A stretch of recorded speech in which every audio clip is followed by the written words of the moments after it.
After I manage my photos, I import them to Adobe Lightroom Classic. Yes, this is my go-to editing software for most of my food photos. You can also use the mobile version for free on your smartphone if you don't have the desktop version, or you can use any other editing software that you are most comfortable with. You can apply most of the principles I will be sharing in this lesson even if you will be using a different photo editing software.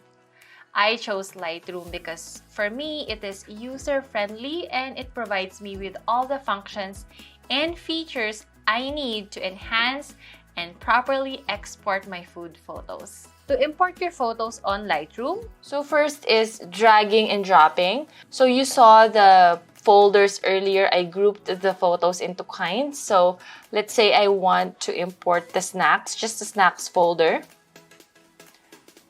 You'll see all the photos inside inside that folder here. So I can just choose which one I want to edit. So I'll just cancel this to show you another way to import. So you can just click on import, the import button here on the left side. And then on the left side, you'll see my folders here. I have the additional food, the bento drinks, the group food photos, the platters, and then I can just choose which one I want to edit first. So again, it really helps with my workflow. That way I don't get overwhelmed like editing all of these photos at once. So I can just select maybe just the bentos for today. So basically that's it. I just check the ones I want to edit. So I can just uncheck. And then from here, I can just check the ones I want to edit. And this is also a good place. Let's say you have this photo, we import it. The library tab is where I do rotation. So if let's say you shoot products in portrait and they're not appearing in like the proper position, you can do that here. And you'll also see here on the right, you can do a quick develop, meaning you can do, basic edits. You can change the white balance and apply presets. But I will be doing most of the editing using the develop tab. So I want all of the options here to be available for me. So I will show you one by one, like what are the features that I'll be using from here. So first, let me just select the photos that I want to edit. So the snacks are my favorite. So, sorry, not that one. Okay, this one. Sorry. So import, and then I want the snacks. So I want to edit the snacks. So I've been showing you the photo of the dumplings. So let me just uncheck and select the dumplings. So yeah, maybe this one is good for stories. Let's see. Maybe just choose one here. You can also do the loop view here. You'll see it at the bottom. So you can see the whole picture. So her hands is quite blurry. But okay, the food is in focus, so I like this one. No, I don't like to edit the fish fillet.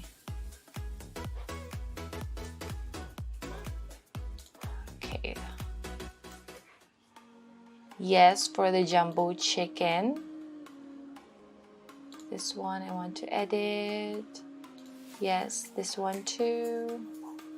And this one, and this one. This one, and this one.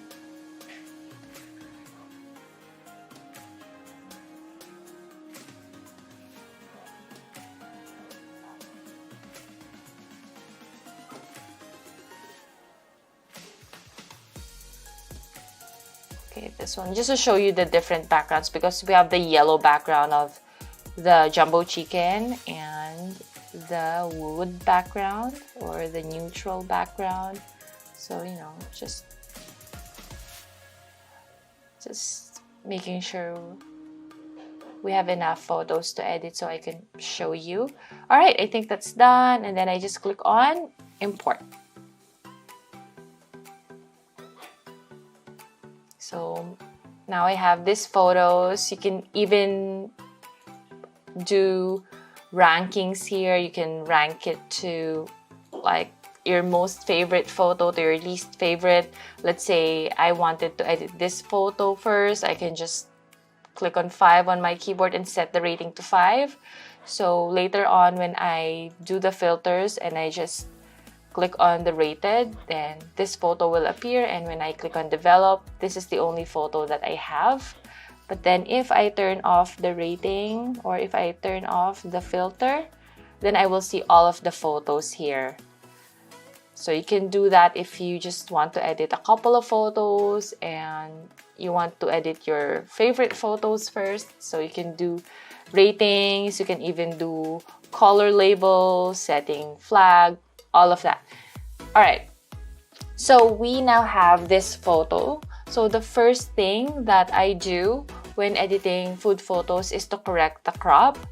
So it depends where you will be using the photos, what is your purpose. For Facebook and Instagram, the most popular crop is the 4:5, and you have that option here on Lightroom as well. So when you click on crop, on the crop icon, and then you have all the pre-installed crop here. So when you select 4:5, it will give you the square crop.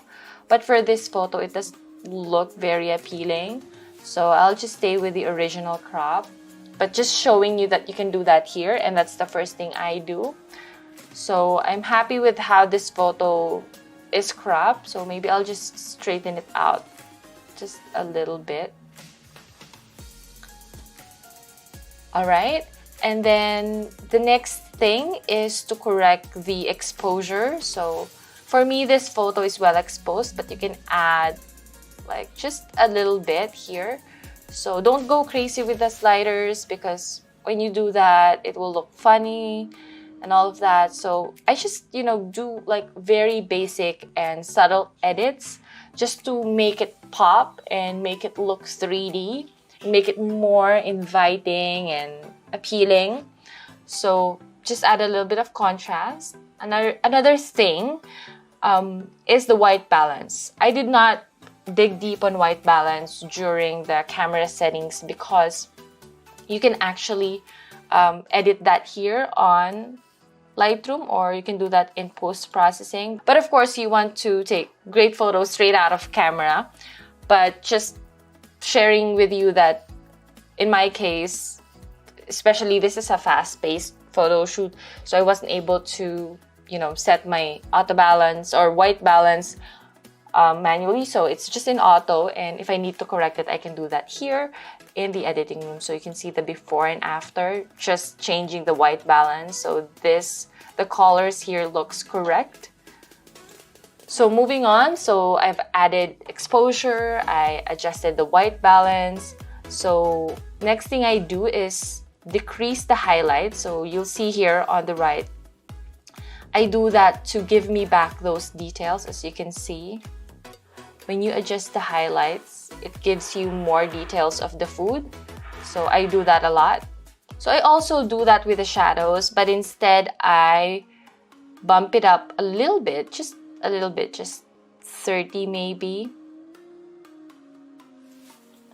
And of course, I will lose some of the contrast, so I'll just compensate that here using the contrast slider. Okay. So it depends on how well exposed the photo is. Sometimes I don't touch the whites and the blacks. But then one of my favorite slider here in Lightroom is the texture, because we like food with all the texture. So you can do that here too. But don't go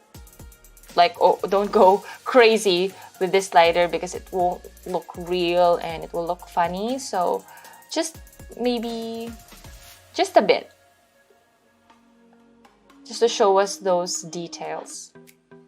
And yes, I add clarity because we want our photos clear and sharp. So let's see the before and after. So you're already seeing a lot of details, you're seeing a lot of texture, well exposed, the colors are correct. So just, as you can see, just a couple of adjustments can really transform your photos. So yes, I can add a bit of vibrance to add more color, but I don't really use saturation because it saturates like all the colors in your photo, and sometimes it looks too much for me, so I avoid saturation altogether, especially with food. I use vibrance, or I use the HSL or color. You can adjust the colors here separately. Let's say I want to desaturate the red, as you can see. You can just adjust it here.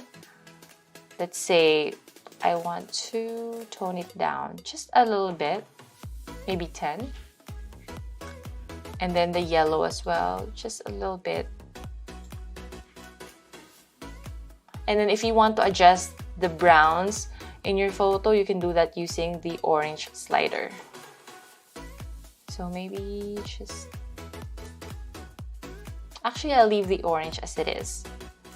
And then you can also use the tone curve to adjust your highlights, your shadows. So you can do that here. And then if you want to add more shadows, just to make it look dramatic and to add more texture and depth to it. Now for the sharpening, like I mentioned earlier, you want your photos to be sharp and clear, so you can add sharpening here. By default, it's already setting it to something, 30 something, so you can actually bump it up. And then you don't want to sharpen the part of the photo that has noise. As you can see, like there are some noise in this photo. So as you can see, there's noise there. So what you want to do is to just sharpen the details with the lines. So when you click on masking and press the letter O, or option, sorry, the option key, and then it will just sharpen the ones in white. So basically just the lines, but not the noise. And you can do noise reduction here. So observe what happens to this noisy part here. So now it looks smoother. And I'm actually quite happy with the result here. Basically, that is it. And this is the before and after. As you can see, the final photo looks more vibrant, balanced, and appealing. This is why I edit all of my photos to make sure I give the best output to my clients. Even just a couple of adjustments can transform your raw photos into eye-catching and professional-looking images. The best part here in Lightroom is that whatever settings and edits I applied to this image, I can simply copy and paste to other images. So I can just right-click, then go to Develop Settings, Copy Settings, then select the settings I want to be copied, then go to the image I want to paste the settings to, then paste it. I simply click Command V for Mac, but if you are using Windows, it will be Control V. And voila! All the settings are now applied on this image. I don't have to do the whole thing all over again, but it does not end there. I can also do it to multiple images. So basically, same thing. I just select all the images that I want to apply the same settings and click on Command V again for paste. And there you have it. This feature speeds up my workflow. This feature helped me to finish editing 1,182 images in just 2 days. Okay, so let's go back to Lightroom and this time edit the jumbo chicken steak. If you will remember, one of the client's requests is for their bestseller, this jumbo chicken steak, to look yummy and crunchy. So we will try and achieve that here in the editing room. So again, first in my workflow is to correct the crop. So let's see if we can get a good 4:5 crop for this image. Just making sure that chopstick is not awkwardly chopped or cropped. So this is good for me. And then for the chicken, again, we want to adjust the exposure. For me, it's well exposed, but I just want to add a bit of exposure so it will look bright. And then for the white balance, just, you know, point to something white. So the white balance will be correct. As you can see the difference. Now it looks correct. Earlier it looks yellow and warm. So let's continue editing. So after we've corrected the white balance, let's decrease the highlights so that we can retrieve those details of the chicken steak. And then again add or remove the shadows. So I'm bumping it up really high because for me it looks more flattering. So you can do the same, you can experiment with your highlights and shadows. So basically those are like one of the best settings to play around with when editing food photos. So for me it looks more yummy, it looks more pleasant. So going back to our editing sliders here, we want to add more texture to this. So I'm gonna bump it up to around 40 or to 40, and we want to add more clarity. And again, I'm not messing up with my saturation because it will look too much. So just adding a bit of vibrance for that pop of color. Okay, so I'm actually happy with my highlights and shadows, but let's see if we can just add just a bit of shadows here. And just a bit of highlights. As you can see, we are now getting more texture, more details of the chicken steak. Compared to its original to earlier, it doesn't look that yummy, but now you can really see those crumbs. It's now well exposed. I'm actually liking where this is going. So I'm happy with that. Do I want to adjust the orange or the chicken steak? Let's see. So again, brown is equivalent to orange in your sliders, so you can do that here. If you want to make it look a little orange or a little darker, so you can do that here to add more color to our chicken steak. Maybe just 5. Not go crazy with that, and just desaturate the yellow just a little bit, maybe 10 or -10.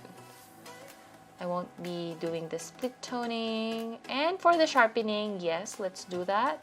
So bumping it up to 60 and making sure it doesn't sharpen the noise. As you can see here, it actually sharpened the noise. So let's do the masking. So again, option, and then make sure to sharpen just the ones in white, so not the noise there. Again, for the noise, let's try to do some noise reduction. There you go. But that is too much. It actually affected our chicken steak, so we don't want that. So maybe just 25. Okay, let's see. Okay, it's looking better.